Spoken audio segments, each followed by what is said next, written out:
એને એવું કહેવામાં આવ્યું કે ભાગ્યહીન હોય, વૃદ્ધ હોય, મૂર્ખ હોય, રોગી હોય, નિર્ધન હોય, જેવો હોય એવો, પણ પતિ એ પરમેશ્વર છે.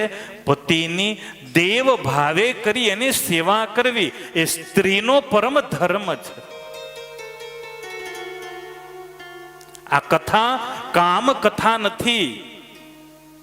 ગોપી ગીતની કથા એટલે રાસની કથા, દિવ્ય કથા છે. આ પ્રેમની કથા છે.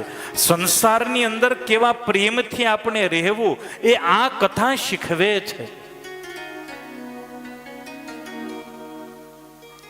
આ કથાના માધ્યમથી સંસારને શ્રેષ્ઠ બનાવવાનો છે. અસ્વર્ગ્યમયશસ્યમ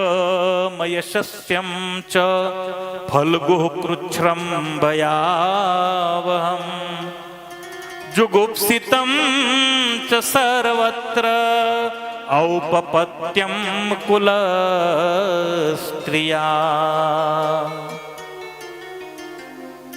હે ગોપીઓ, તમે સૌ સૌભાગ્યશાળી છો. તમે સૌ પતિની સેવા બહુ સારી રીતે કરી રહ્યા છો. માટે વહેલી તકે હવે તમે ઘરે જાઓ.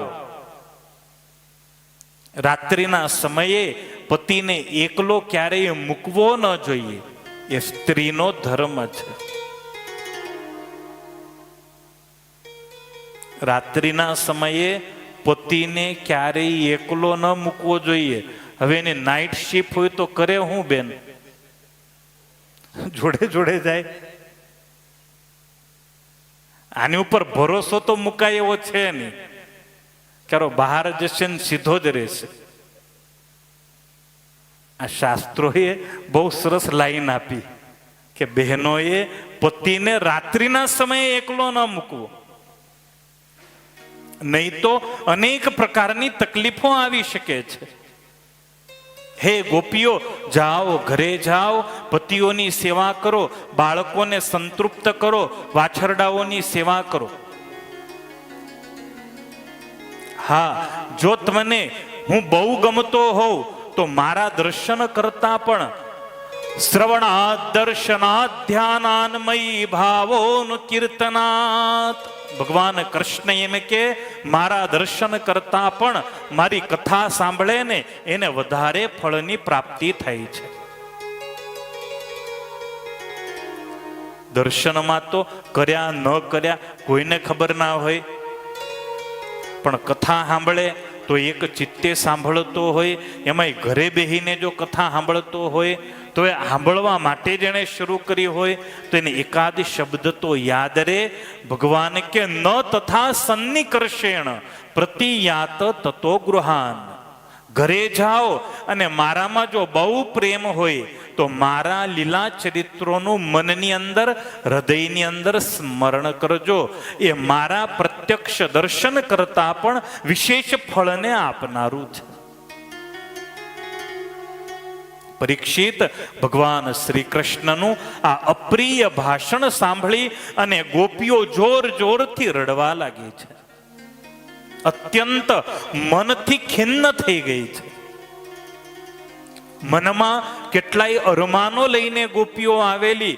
હું કૃષ્ણને ઝાડ ઉપર લઈને જઈશ, કોક અરમાન લઈને આવેલી નદીમાં જઈશ, કોક અરમાન લઈને આવેલી કુંજ ગલીમાં જઈશ. તમામ મનોરથો ગોપીઓને એમ લાગ્યું કે નષ્ટ થઈ રહ્યા છે. હે પરીક્ષિત, ચિંતાના અથાગ અને અપાર સમુદ્રની અંદર ગોપીઓ ગોથા ખાવા લાગી. જોર જોરથી ગોપીઓના હૃદયમાંથી નિશ્વાસ નીકળવા લાગ્યો. દિલડાના દરિયાવ રે ગિરિધર, દિલડાના દરિયાવ, દિલડાના દરિયાવ રે ગિરિધર, દિલડાના દરિયાવ, દિલડાના દરિયા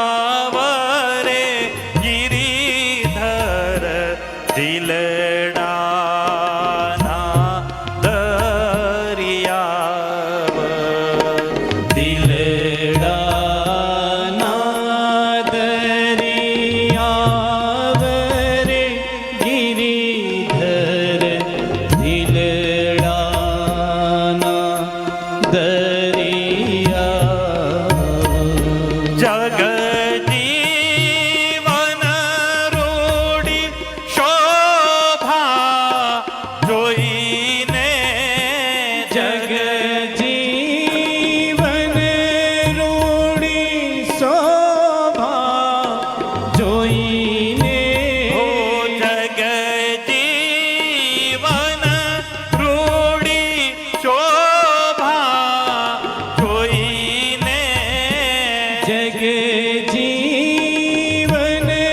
રૂડી શોભા જોઈને અંતર થાય છે ઉછાવ અંતર થાય છે ઉછાવ રે ગિરિધર દિલડાના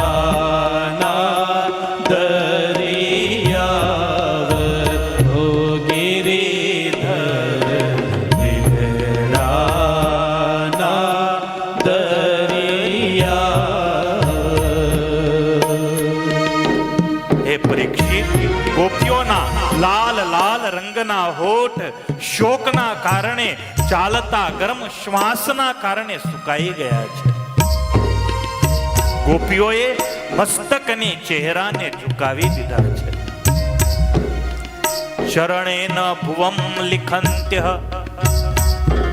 પોતાના પગના નખોથી ગોપીઓ જોર જોરથી જમીનને ખોતરવા લાગી છે.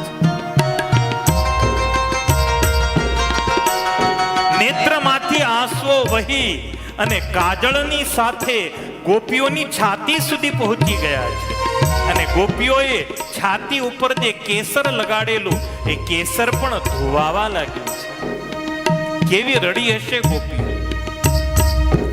રૂપ રહ્યું છે મારે હૃદયે તારું રૂપ રહ્યું છે મારે હૃદયે તારું રૂપ રહ્યું છે મારે હૃદયે તારું રૂપ રહ્યું છે મારે હૃદયે તારું રૂપાળા વ્રજરાજ રૂપાળા વ્રજરાવ રે ગિરિધર દિલડાના દરિયાવ હો ગિરિધર દિલડાના દરિયાવ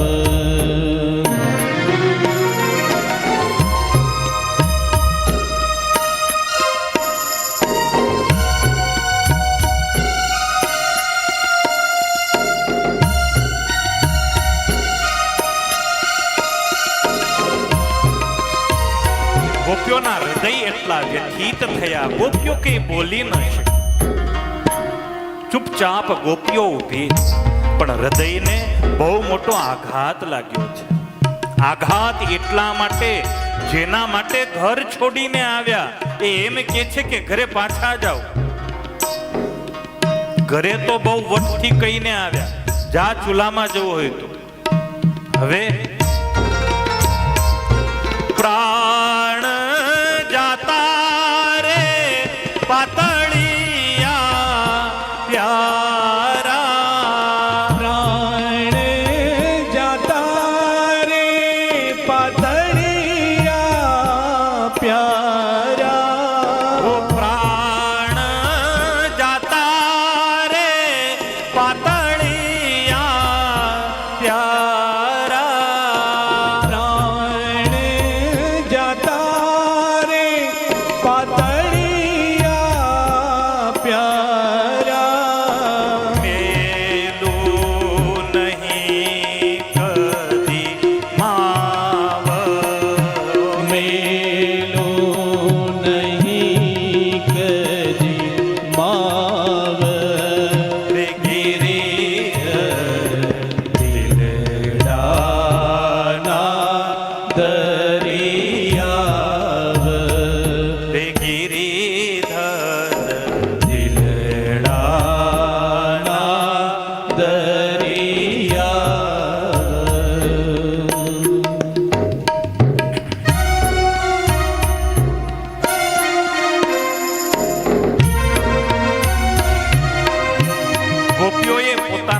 કાર્યતમ, શ્યામ સુંદર માટે તમામ કામનાઓ, તમામ સુખો, તમામ ભોગો છોડી દીધા છે.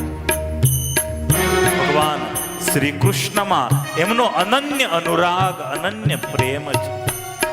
અને એ જ કૃષ્ણ જ્યારે ગોપીઓનો તિરસ્કાર કરે, ભગવાન કૃષ્ણની નિષ્ઠુરતા ભરી વાણી સાંભળી એ ગોપીઓને બહુ અપ્રિય લાગે છે.